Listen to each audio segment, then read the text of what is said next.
नमस्कार दोस्तों, मैं वैष्णवी आप सभी का स्वागत करती हूँ सभी के चैनल पे। आइए एक बहुत प्यारा सा कहरवा गीत लाए हैं। कैसा लगा कमेंट में जरूर बताइएगा। अच्छा लगे तो वीडियो को लाइक कीजिएगा, शेयर कीजिएगा, चैनल को सब्सक्राइब कीजिएगा।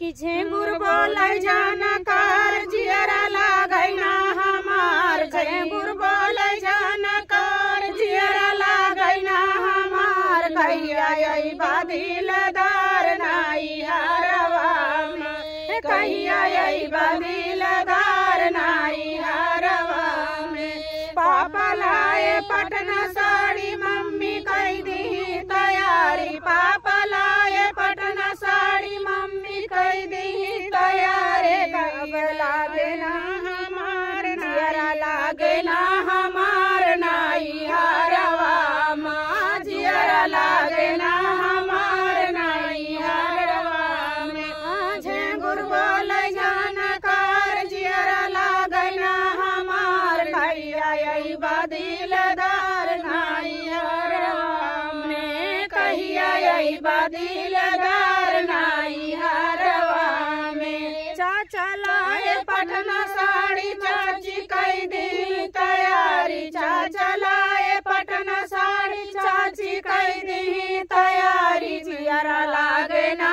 हमार नाई हरवा में, जियरा लागे ना हमार नाई हरवा में। झेंगुर बोलै जानकार जियरा लागे ना हमार, झेंगुर बोलै जानकार जियरा लागे ना हमार, कहिया अइबा दिलदार नाई हरवा में, कहिया अइबा दिलदार नाई हरवा में। भैया लाए पटना साड़ी भाभी कई दी तैयारी, भैया लाए पटना साड़ी भाभी कई दी तैयारी, जियरा लागे ना हमार नाई हरवा में, जियरा लागे ना हमार नाई हरवा में। झेंगुर बोलै जानकार जियरा लागे ना हमार, झेंगुर बोलै जानकार जियरा लागे ना हमार, कहिया अइबा दिलदार नाई हरवा में, कहिया